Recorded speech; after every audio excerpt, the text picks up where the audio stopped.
ಮಕ್ಕಳೇ, ಇಂದು ನಾವು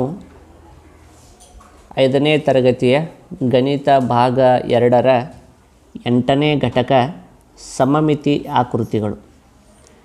ಈ ಘಟಕದ ಮೇಲೆ ರಚಿಸಲಾದ ಪ್ರಶ್ನೋತ್ತರ ಬ್ಯಾಂಕಿನಲ್ಲಿ ಯಾವ ಯಾವ ಪ್ರಶ್ನೆಗಳಿವೆ ಮತ್ತು ಅವುಗಳನ್ನು ಹೇಗೆ ಉತ್ತರಿಸಬೇಕು ಎಂಬುದನ್ನು ಚರ್ಚಿಸುತ್ತಾ ಹೋಗೋಣ.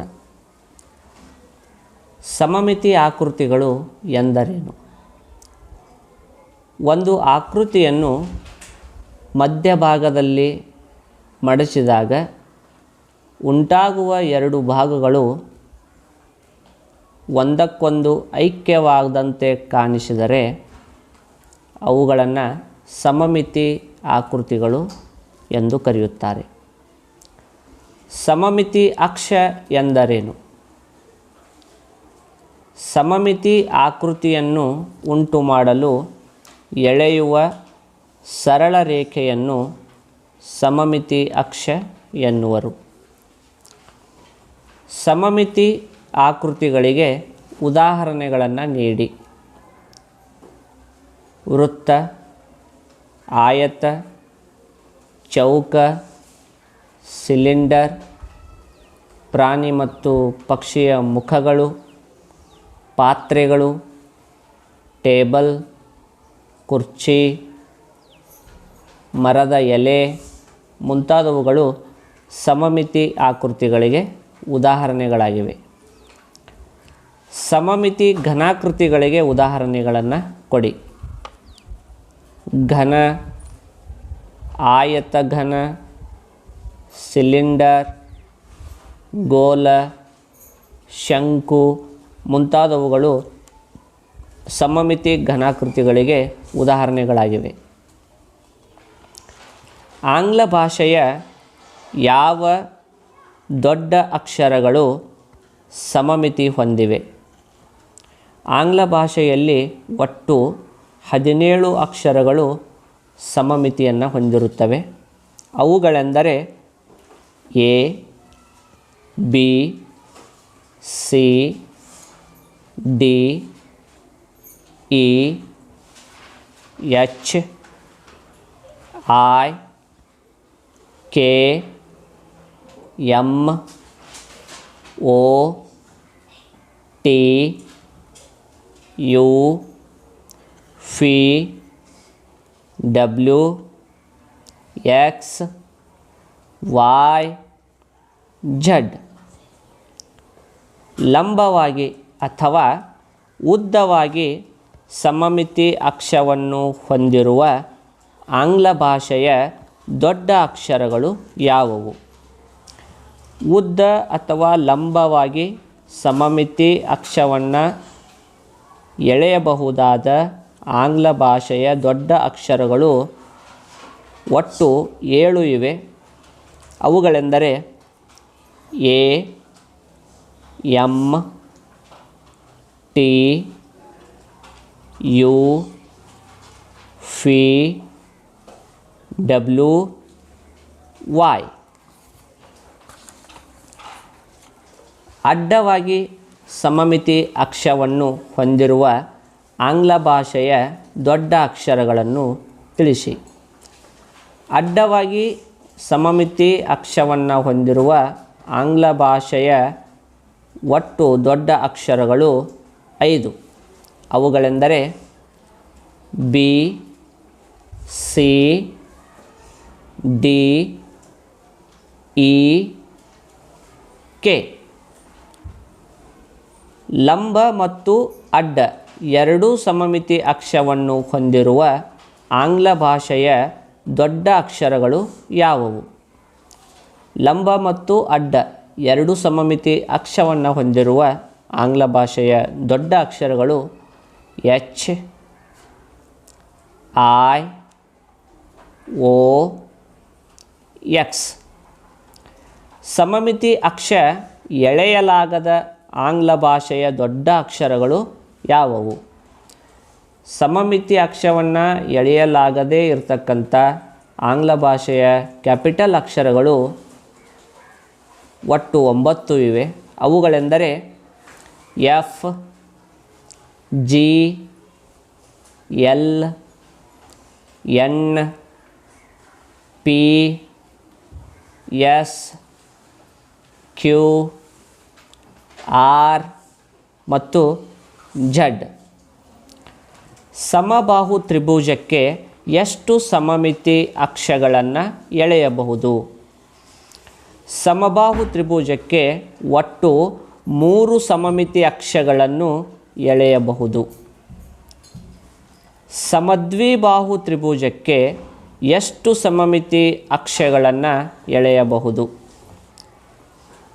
ಸಮದ್ವಿಬಾಹು ತ್ರಿಭುಜಕ್ಕೆ ಒಂದೇ ಒಂದು ಸಮಮಿತಿ ಅಕ್ಷವನ್ನು ಎಳೆಯಬಹುದು. ಅಸಮಬಾಹು ತ್ರಿಭುಜಕ್ಕೆ ಎಷ್ಟು ಸಮಮಿತಿ ಅಕ್ಷಗಳನ್ನು ಎಳೆಯಬಹುದು? ಅಸಮಬಾಹು ತ್ರಿಭುಜಕ್ಕೆ ಸಮಮಿತಿ ಅಕ್ಷಗಳನ್ನು ಎಳೆಯಲು ಬರುವುದಿಲ್ಲ. ಅದಕ್ಕಾಗಿ 0 ಸಮಮಿತಿ ಅಕ್ಷ ಅಂತ ಹೇಳಬಹುದು.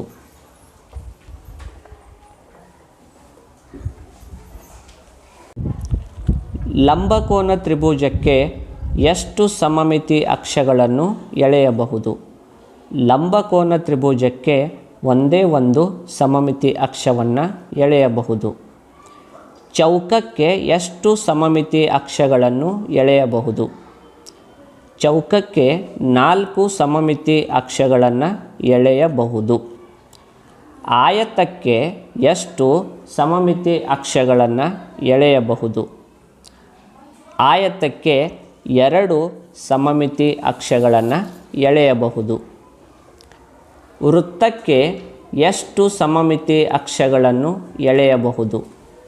ವೃತ್ತಕ್ಕೆ ಅಸಂಖ್ಯಾತ ಅಥವಾ ಅನೇಕ ಸಮಮಿತಿ ಅಕ್ಷಗಳನ್ನು ಎಳೆಯಬಹುದು. ಪ್ರತಿಬಿಂಬಗಳು ಎಂದರೇನು?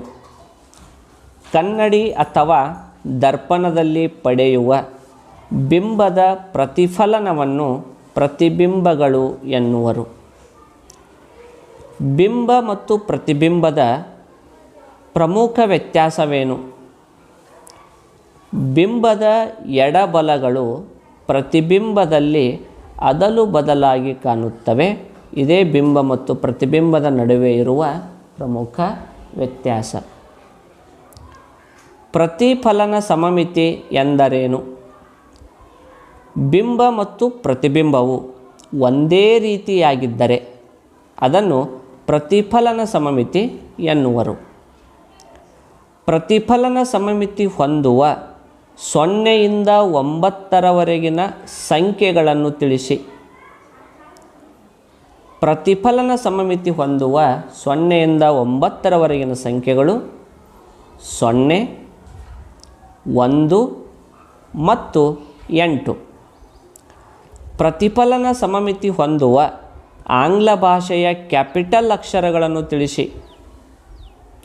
ಪ್ರತಿಫಲನ ಸಮಮಿತಿ ಹೊಂದುವ ಆಂಗ್ಲ ಭಾಷೆಯ ಕ್ಯಾಪಿಟಲ್ ಅಕ್ಷರಗಳು A, H, I, M, O, T, U, V, W, X ಮತ್ತು ವೈ. ಭ್ರಮಣ ಸಮಮಿತಿ ಎಂದರೇನು? ಒಂದು ಆಕೃತಿಯನ್ನು ನಿರ್ದಿಷ್ಟ ಕೋನದಲ್ಲಿ ತಿರುಗಿಸಿದಾಗ ಅದು ಮೊದಲಿನಂತೆ ಕಾಣುತ್ತಿದ್ದರೆ ಆ ಆಕೃತಿಯನ್ನು ಭ್ರಮಣ ಸಮಮಿತಿ ಆಕೃತಿ ಎನ್ನುವರು. ಭ್ರಮಣ ಸಮಮಿತಿ ಕೋನ ಎಂದರೇನು? ಯಾವ ಕೋನದಲ್ಲಿ ಒಂದು ಆಕೃತಿಯನ್ನು ತಿರುಗಿಸಿದಾಗ ಮೊದಲಿನಂತೆ ಕಾಣುತ್ತದೆಯೋ ಆ ಕೋನವನ್ನು ಭ್ರಮಣ ಸಮಮಿತಿ ಕೋನ ಎನ್ನುವರು. ಒಂದು ಪೂರ್ಣ ಸುತ್ತು ಎಷ್ಟು ಡಿಗ್ರಿ ಕೋನವಾಗುವುದು? 360 ಡಿಗ್ರಿ ಕೋನವಾಗುವುದು. ಎರಡನೆಯ ಒಂದು ಸುತ್ತು ಎಷ್ಟು ಡಿಗ್ರಿ ಕೋನವಾಗುವುದು? ಎರಡನೆಯ ಒಂದು ಸುತ್ತು ಎಂದರೆ 180 ಡಿಗ್ರಿ. ಮೂರನೆಯ ಒಂದು ಸುತ್ತು ಎಷ್ಟು ಡಿಗ್ರಿ ಕೋನವಾಗುವುದು? ಮೂರನೆಯ ಒಂದು ಸುತ್ತು ಎಂದರೆ 120 ಡಿಗ್ರಿ ಕೋನ. ನಾಲ್ಕನೇ ಒಂದು ಸುತ್ತು ಎಷ್ಟು ಡಿಗ್ರಿ ಕೋನವಾಗುವುದು? ನಾಲ್ಕನೆಯ ಒಂದು ಸುತ್ತು 90 ಡಿಗ್ರಿ ಕೋನವಾಗುವುದು. ಆರನೆಯ ಒಂದು ಸುತ್ತು ಎಷ್ಟು ಡಿಗ್ರಿ ಕೋನವಾಗುವುದು? ಆರನೆಯ ಒಂದು ಸುತ್ತು ಇದು 60 ಡಿಗ್ರಿ ಕೋನವಾಗುವುದು. ನಾಲ್ಕನೆಯ ಒಂದರಷ್ಟು ಒಂದು ಆಕೃತಿಯನ್ನು ತಿರುಗಿಸಿದಾಗ ಮೊದಲಿನಂತೆ ಕಾಣುವ ಆಕೃತಿ ಮತ್ಯಾವ ಸುತ್ತು ತಿರುಗಿದಾಗಲೂ ಮೊದಲಿನಂತೆ ಕಾಣುತ್ತದೆ? ನಾಲ್ಕನೆಯ ಒಂದರಷ್ಟು ತಿರುಗಿಸಿದಾಗ ಮೊದಲಿನಂತೆ ಕಾಣುವ ಆಕೃತಿ ಎರಡನೆಯ ಒಂದು ಸುತ್ತು ತಿರುಗಿದಾಗಲೂ ಮೊದಲಿನಂತೆ ಕಾಣುತ್ತದೆ. ಆರನೆಯ ಒಂದು ಸುತ್ತು ತಿರುಗಿಸಿದಾಗ ಮೊದಲಿನಂತೆ ಕಾಣುವ ಆಕೃತಿ ಮತ್ತೆ ಯಾವ ಸುತ್ತು ತಿರುಗಿದಾಗಲೂ ಮೊದಲಿನಂತೆ ಕಾಣುತ್ತದೆ?